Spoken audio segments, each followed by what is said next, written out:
everybody, welcome back to the channel. Thank you so much for once again joining me for tea time. Today we're getting to the bottom of a little bit of misty morning and focus. I love the bergamot, I love the zing. It's so good. So good. Anyways, guys, I hope you're hanging out with me, relaxing, having your cup of tea, maybe your cup of me, cup of Joe.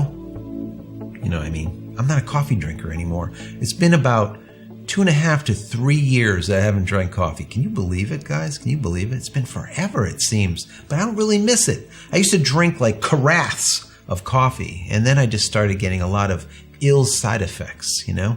So we went to tea. I absolutely love it. I've been brewing my own tea for many years already, and it's one of those things that either you love it or you don't love it, and I love it. So anyways, I shouldn't say brewed tea. Let's call it infused tea, right? So it goes back to my Dark Moon teas that I put out. You guys have been asking me about my teas, and they're out there now. If you want to pick them up, you can. So today is an interesting day. I want to do kind of like this retro photography Friday kind of thing.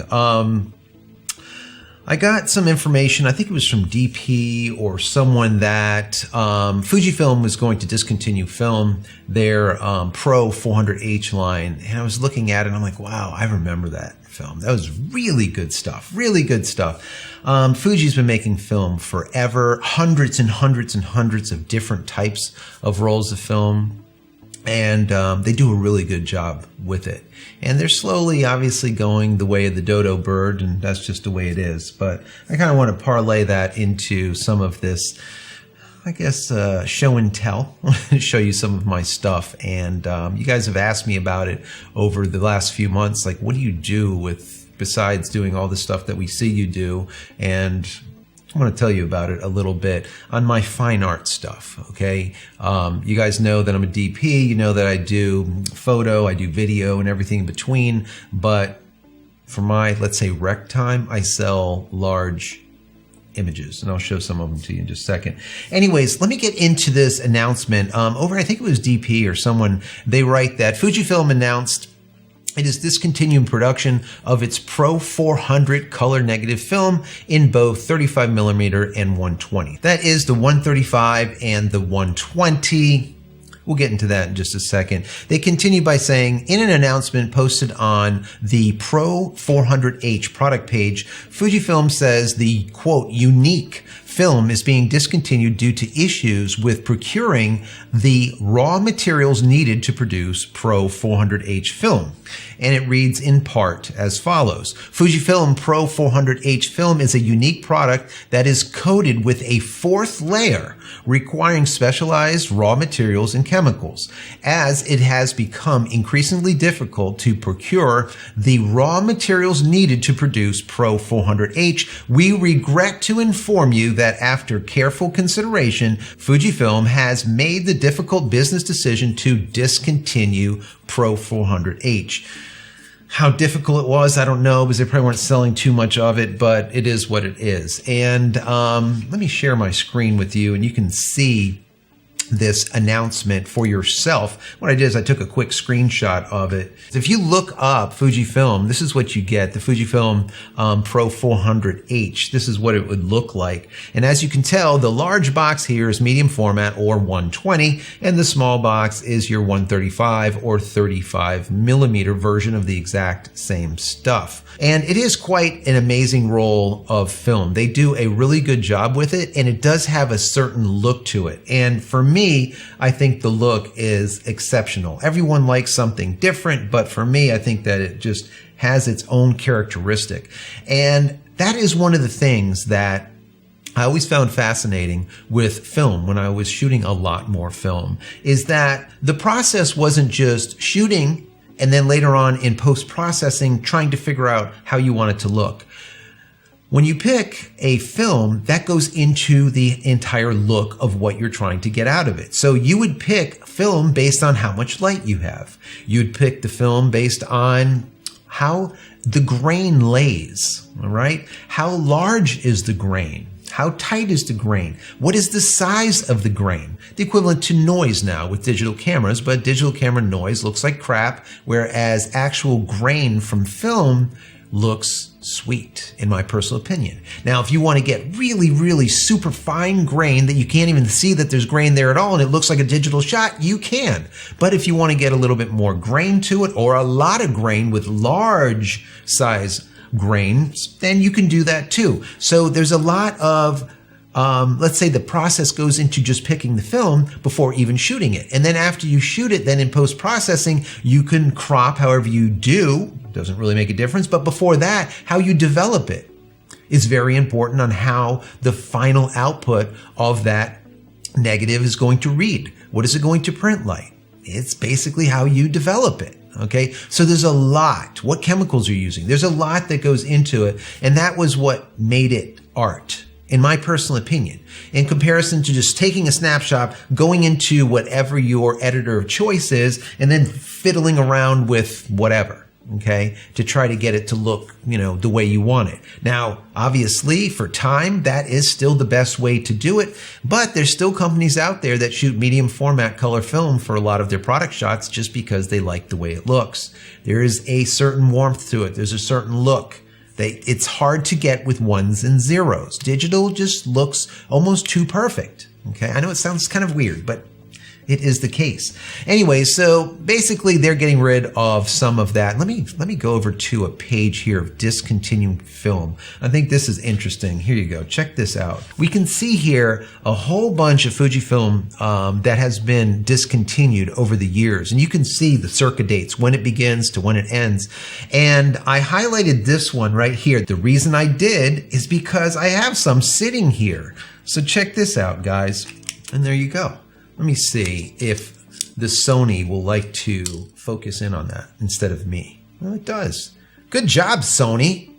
All right. I'm going to sing your praises. And you're not in product mode either. Very, very cool. Anyways, there's a brand new roll of it. And really good stuff. Really good stuff. It was discontinued according to this, 2003. I have a lot of outdated older film because I love the way it looks. This is some Portra. Now this is 160.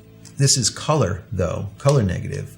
This is discontinued quite some time ago. This is a Kodak roll, but sometimes we'll do medium format, okay? The medium format is like this big. So you have a roll compared to like this size to this size, just to give you an idea on how big these things are. Here's some T-Max. Look at that, Kodak T-Max. This is black and white, all right? This is also outdated. Let me see, on the back, it says 11/2010. Here is some Kodak Portra. There's a bunch of, let me see, expiration on this is 2012. Let me see. Come on, Sony. There you go. Bang it. Oh, wow. Sony's crushing it today. Look at that. It's tight in there, right? So this is 120. Now you see what it says? World's finest. Look at that, world's finest. And that's one of the things that a lot of the companies were doing towards the end, is they were trying to get finer and finer and finer grain because people like that plasticky look where you didn't have a lot of grain. So it was a big thing. It's like, we have the finest grain, we are the best, and all the rest. Here, this film that they just discontinued has got 4 layers to it instead of 3. Yada, yada, yada. That's just how it is. Now, if we go down here a little bit further, I think we'll see, let me see, there, let's scroll, there it is. So Fujifilm, FujiFilm Pro 400H, 2004 to 2021. This is what they just discontinued. And what is it being replaced by? Nothing, guys. Absolutely nothing. So, but look at how much Fujifilm has been discontinued and made over the years. Look at this. It goes on and on and on and on. So Fujifilm has made probably a good substantial amount of their business with film over the years. Of course, they've done a lot of other things, but they've sold a ton of film. So it's slowly going away. Now, what do I use? This is one of the cameras that I use. Now, some people know this because they've seen it before, but this right here, come on, there you go. It is in focus. Wow, good job. Nice. So this is the SRT 102. It is a Minolta. Now, check that out. Look at the bottom, all right? What do you got? You have a little slot here for a battery and on off. This is all manual, right? But you notice that I always say that I really like Fujifilm, and I like the way it looks, and I like the way it feels. Does this not look like something that you would see on the Fujifilm line, right? Very, very close. The only thing we're missing here is a little LCD and we'd be good, right? But this is film. Now I would open it up, but I have film in it that I'm working on. But this has a single on button down here. This is the only thing that has any power to it at all. You turn it on, and built into it, I wish I can show you, if you look through it, you can actually see a meter. It's an actual light meter. It's not digital. That goes up and down. And what you would do is you would take your f-stop, right? Your iris if you're on video side, but you would take your f-stop and you would dial in so that it is dead center of that light meter. And now your picture is perfectly exposed. Is that not easy? I think so. But anyway, so that's the only electronics to it. Before this, we would use something like this. And people are going to be like, what the hell is that, Joe? This is a Sekonic light meter. Let me see if we can get that in focus. Can you see that? Yes, it's in focus, guys. Crushing it. Sweet. So anyways, this is a light meter. This is what we would use back in the day. We would check to see what's the incident light, what does the light look like in the scene, how is it, and we would take readings, and then we would dial things in and take the photo, and then hope for the best. We wouldn't hope for the best. We'd get it dead on because that's what you do, right? You figure it out. You give this to someone today, they'd be like, yeah, so what the hell do I do with this thing? What do I point it at something? What is this thing that pops in and out? What do we do with this? So, you know, I always encourage students that I've had over the years that taking a light meter, learning how it works, figuring stuff out, figuring out what the light is, calculations and whatnot, dialing it into a manual camera, taking a roll of film and not being able to chimp on the back because there is no back, all right? And then developing it and seeing what you get. Do that a couple of times, all right? It is an amazing, amazing process. It's one of those things that you either love or you hate, but it will definitely give you a new sense of what photography was all about before it became this digital thing that we know as of today. Now, so those are a couple of tools. I have another medium format over there that looks kind of like this thing I have up over there, a Rolly and whatnot, but, you know, 120. But some of the pictures, now I've told you guys that I sell my work at galleries, and like this is kind of a little bit of the stuff that I shoot. Now, do you see how big this is? This is even small. Is this, let me see. Oh, we got glare. Why is glare? Is it, it's already focusing on my face, so I'll just get it at the same plane here. So anyways, this is kind of some of the things. Now, this is portraiture, obviously. It's a little bit of what I do, but I do other things besides this. But you see the size, right? I do things that are about, let's call it about 40 by 60. Look at this guy. Can you see this? Can you see that? This glare is horrible. Anyways, I don't know, maybe something like this. It's big. It's definitely big. This hangs really well.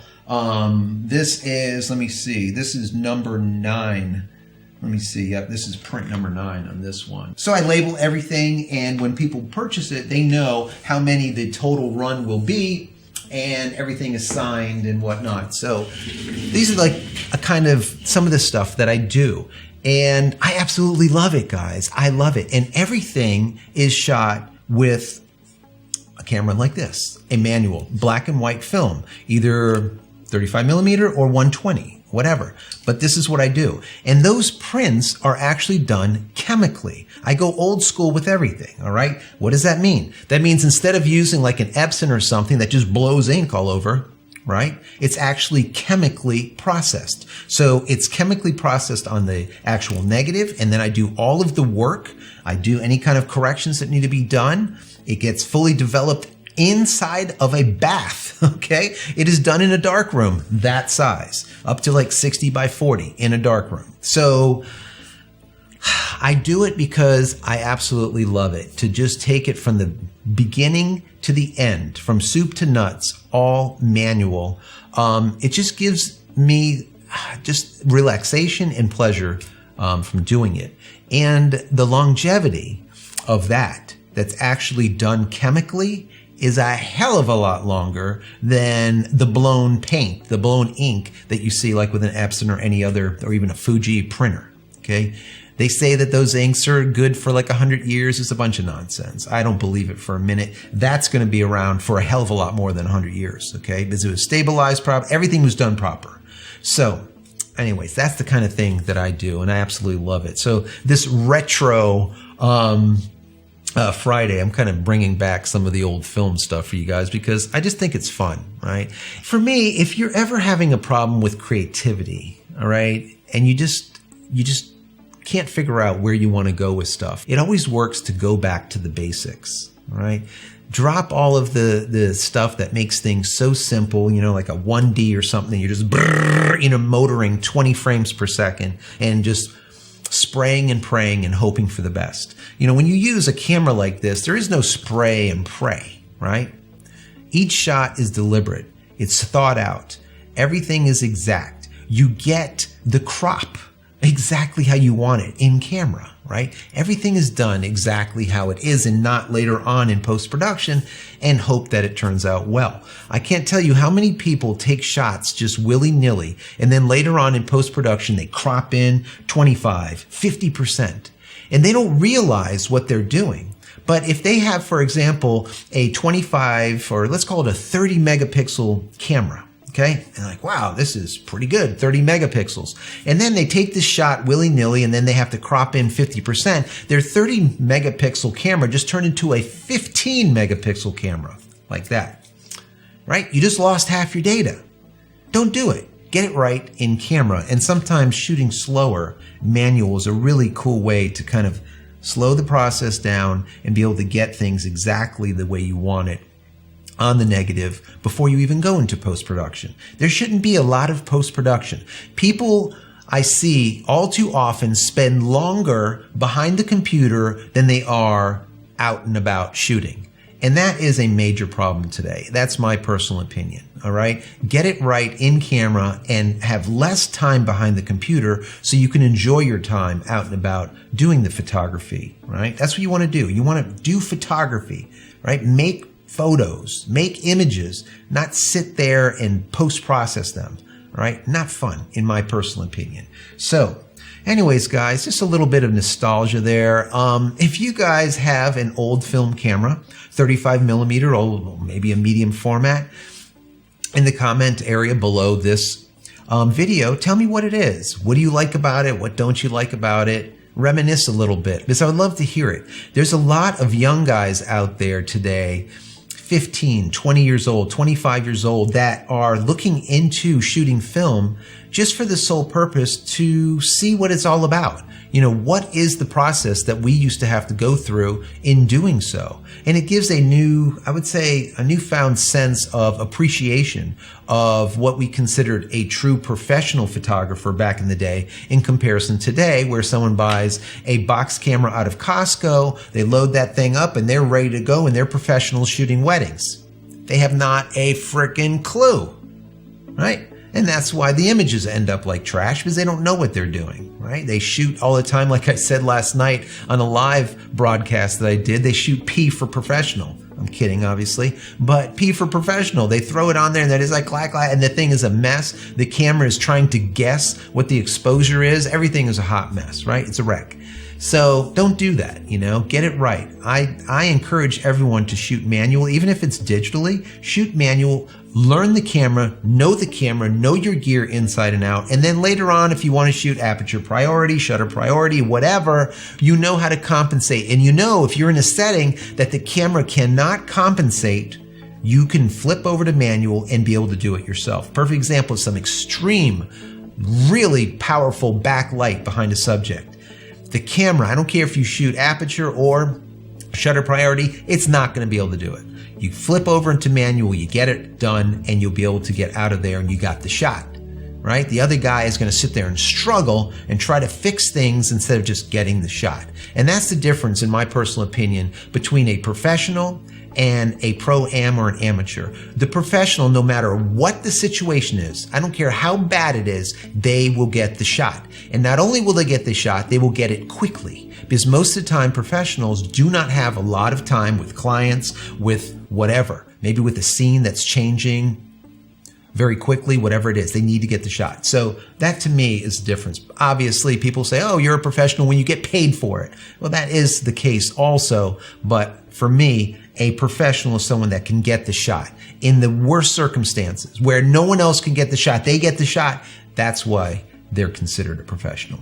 Anyways, I hope you enjoyed this. It was a lot of fun for me. Tell me about what camera you have, right? One of these, maybe a medium format, whatever it is. Tell me what it is. What do you think about it? What do you like about it? Do you do any of this kind of work like I do? And maybe show your work in galleries. Whatever it is, I want to hear from you. Also, go over to community.JCristina.com. Once again, community.JCristina.com. When you go over there, you can get into our The Wall, it's called, where you can share your photos. Share them with the community. We have a lot of great people over there. They are interested. They would love to review your stuff. It's a great place to be able to show off your work. It doesn't matter if it's digital or if it's film. So definitely go over to community.jcristina.com. Also, if you enjoy this, throw this video a thumbs up. That would be awesome. If you absolutely hated it and hate me and everything about it, throw it 2 thumbs downs. That would be fabulous too. I'm okay with it. Also, if you are subscribed, click this little bell icon over here so when I go live, like I did yesterday at 12 a.m., you'll be notified of it. Not that you'll come and visit, but we had a lot of people over from overseas, and that was awesome. Anyways, you'll be notified, as well as if I come out with a new video, you'll be notified of it. Also, if you want to contribute to the channel, down below every single video, there's a button that says join. You can join and become a member. I give you perks. You give me like $1, $2, whatever it is per month, just to help out the channel grow. That would be appreciated, and it's a way for me to give back also. And finally, if you haven't went over to my website as of yet, go check it out over at JCristina.com, where you can find all the photography tools that I've invented for you and me over the years. And hopefully there's something there that you might like. And if there is, please pick it up and support me and my family. That's it, guys. I'm out of here for yet another vlog. Many blessings to you and your family. Stay safe and stay healthy.